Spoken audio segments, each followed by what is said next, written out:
नमस्कार दोस्तों, मैं एक सारमी चंद्रशेखर उगले आपका अपने शेयर मार्केट यूट्यूब चैनल पे स्वागत करता हूँ। हम देखेंगे निफ्टी और बैंक निफ्टी का एनालिसिस। आज अगर हम देखेंगे तो सबसे ज़्यादा अगर गिरावट देखने को मिली है तो वो बैंक निफ्टी में, उसके बाद मिली है निप फिर निफ्टी में, उसके बाद निफ्टी में और सेंसेक्स में। निफ्टी में अगर आप देखोगे तो 42 पॉइंट की, बैंक निफ्टी में 311 पॉइंट और फिर निफ्टी में 128 पॉइंट की। सबसे ज्यादा अगर गिरा है तो पीएसयू बैंक और उसके बाद अगर देखोगे तो मीडिया सेक्टर जो कल सबसे ज्यादा 3% अप था। बाकी एक ऑटो सेक्टर ऐसा है वो सबसे ज्यादा पॉजिटिव क्लोज हुआ है। और बाकी निग्लिजिबल पॉजिटिव क्लोज हुए या स्मॉल कैप मिड कैप भी निग्लिजिबल निगेटिव क्लोज हुए। अब हम निफ्टी का वीकली एनालिसिस देखेंगे। वीकली में अगर आप देखोगे तो प्रीवियस वीक का एक हैम डोजी कैंडल है। डोजी कैंडल जो है, जो डाउन साइड वीक हमें ये शो करती है, बहुत बड़ी वीक है, वो ये शो करती है कि बायर्स हावी है। मैंने पहले बताया था ये जो 19,480 से लेके 19,230, मतलब ये 250 पॉइंट की ये जो रेंज है ये डिमांड जोन का काम कर रही है। अभी यहाँ से देखो, मार्केट यहाँ से भी अप हुआ, दोबारा यहाँ से अप हुआ। जब तक 20,220 और 19,230 ये जब तक ब्रेक नहीं होगा, मतलब ये है 800 पॉइंट की रेंज, जब तक ये ब्रेक नहीं होगी डाउन साइड या अप साइड, तब तक ये रेंज में फंसा रहेगा और इसी तरह चलेगा, गैप अप गैप डाउन या रेंज बाउंड। मतलब आपको ऑप्शन में तो ट्रेडिंग करना मुश्किल हो जाएगा। तो कोशिश करें कि ज्यादातर जब तक सेटअप नहीं बनता तब तक ट्रेडिंग ना करें। जब वन साइड मार्केट चलता है तो आप आंख बंद करके कहीं भी कॉल पुट खरीद लो तो आपको कुछ ना कुछ तो मिल ही जाएगा, लेकिन यहाँ पे ऐसा नहीं होगा। यहाँ पे आपको सेटअप के बिना ट्रेड ही नहीं करना। आज पूरे दिन अगर वही सेम वेगा गामा और थीटा अगर आप देखोगे तो सेम पोजीशन में रहा। मार्केट अप भी गया और मार्केट डाउन भी आया तो भी वेगा गामा और थीटा में कोई फर्क नहीं हुआ। और मूवमेंट शुरू होने के बाद जो बायर ऑप्शन चेन है उसमें पीसीआर पॉजिटिव होता गया, पीसीआर में चेंज होता गया, तब तक नहीं हुआ। तो ये था ऑप्शन चेन और ओवरऑल एनालिसिस। अब आप देखोगे तो यह एक बुलिश कैंडल बनी है, ये आप देख सकते हो बुलिश कैंडल बनी है। और क्लोजिंग हमें हैमर के ऊपर दी है। तो देखते हैं अभी वन डे में हमें क्या मिलता है देखने को। वन डे में भी अब अगर आप देखोगे तो ये जो ट्रेंड लाइन थी, आप देख सकते हो ये जो ट्रेंड लाइन थी, इस ट्रेंड लाइन को टच किया, मतलब ब्रेकआउट के बाद एक पुल बैक होना बहुत ही ज्यादा जरूरी था और वो पुल बैक हुआ है। कैंडल गैप डाउन है, लेकिन मार्केट निगेटिव क्लोज हुआ है, लेकिन कैंडल अगर आप देखोगे तो पॉजिटिव है। ये इसकी वजह यही है कि गैप डाउन ओपनिंग हुआ।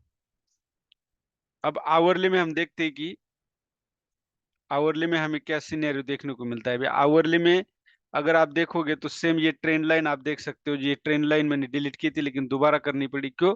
क्योंकि ये एक पुल बैक होता है और वो पुल बैक दिया है। ब्रेकआउट के बाद एक पुल बैक आना जरूरी होता है और वो पुल बैक अभी आया है। अब ये हार्मोनिक का एबीसीडी पैटर्न है। अगर आप यहाँ से हार्मोनिक लगाते हो तो ये 0.618 है, सॉरी 0.618। तो अगर आप ऊपर लगाओगे 618 का तो आपको ये देखने को मिलेगा कि 19,970, 19,970 ये पॉइंट हमारा टारगेट नजर आ रहा है।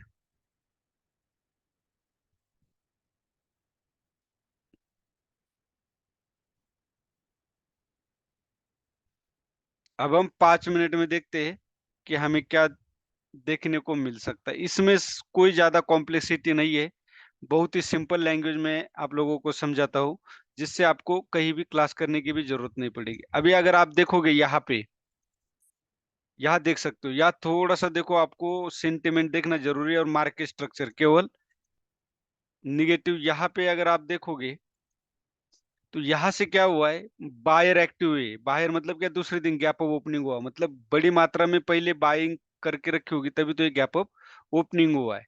और ये तो पुल बैक था। तो आप यहाँ देख सकते हो, ये तो पहले बहुत बड़ी ग्रीन कैंडल बनी, उसके बाद मार्केट नीचे आया। नीचे आने के बाद आप देख सकते हो यहाँ पे एक तरह का हेड एंड शोल्डर पैटर्न बना है, आपको ये देखने को मिल सकता है।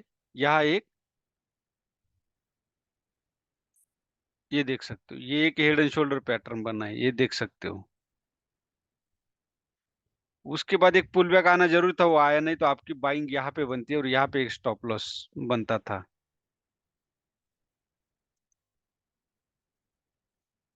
आपको ये लॉजिक समझ में आया होगा कि ये inverted head and shoulder pattern था और फर्स्ट क्लास यहाँ पे एक बाइंग बनती थी। उसके बाद यहाँ पे सेलिंग बनती थी, क्यों बनती थी?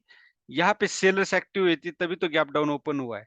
तो ये हैंगिंग मैन, और मैंने हमेशा बताता हूँ स्टार, हैमर और डोजे कैंडल बहुत ही इंपॉर्टेंट है। इन तीनों पे ही पूरा मार्केट का खेल चलता है। और तीसरा है सपोर्ट रेजिस्टेंस। ये तीन चीजें, ये दो चीजें, कैंडल्स और सपोर्ट रेजिस्टेंस। अभी ये रेजिस्टेंस था और यहाँ पे देखो आप, ये कैंडल बनी थी, यहाँ पे सेल करते तो भी यहाँ पे वन साइड अच्छी मूवमेंट मिलती और कोई ज्यादा इसमें अंग्रेजी नहीं है। थोड़ा सा मार्केट स्ट्रक्चर को समझना बेहद जरूरी है और ये यही हुआ। आप देख सकते हो हैंगिंग मैन पैटर्न बना था और अच्छी मूवमेंट डाउन साइड दी है। तो यहाँ पे आप देख सकते हो हेड एंड शोल्डर, और यहाँ से बायर एक्टिव हुए थे, आप देख सकते हो यहाँ से बायर एक्टिव हुए थे। तो सेम कार्रवाई यहाँ पे भी हुई है। तो ये था निफ्टी का वीकली एनालिसिस। मैंने फिर आपको दोहराता हूँ, 20,220 और 19,230 जब तक ब्रेक नहीं होगा मार्केट इसी तरह चलेगा कंसोलिडेशन जोन में। आप देख सकते हो ये 2 दिन एक रेंज में रहा, तीसरे दिन गैप डाउन ओपन हुआ, एक मूवमेंट मिली, लेकिन फिर जैसे थे डाउन आ गए। अब जब तक 19,840 नहीं ब्रेक करता, आपको 20,220 की तरफ आप नहीं जा सकते। और अगर डाउन साइड आपको सेल करना पड़े तो आपको 19,730 के नीचे सेल करना है। ये है ट्रेंड लाइन, 19,730 के नीचे आपको सेल करना है। अगर बहुत ज्यादा gap up gap down open होता है तो ये कल के सोमवार के मार्केट में अपडेट किया जाएगा, लेकिन और दी हुई जो रेंज है ये इनवैलिड हो जाएगी। अभी 19,805 के ऊपर खरीदने के बजाय 19,840 के ऊपर, क्यों? क्योंकि रेजिस्टेंस नजदीक है, यहाँ से बार बार रेजिस्टेंस मिला है और सेलर्स यहाँ पे हावी हो रहे थे, मार्केट को नीचे पुश कर रहे थे। इसलिए 840 जब तक ब्रेक नहीं होगा तब तक हमने अपसाइड ट्रेड नहीं करना। और उसके लिए भी कंडीशन ही है, या आने के बाद एक तो ब्रेक करने के बाद नीचे आ जाए, या तो यहाँ कंसोलिडेशन करके फिर आप चले जाए। ये था निफ्टी का वीकली एनालिसिस। वीडियो अगर अच्छा लगता है तो लाइक कीजिए, शेयर कीजिए और सब्सक्राइब कीजिए। धन्यवाद। जय हिंद।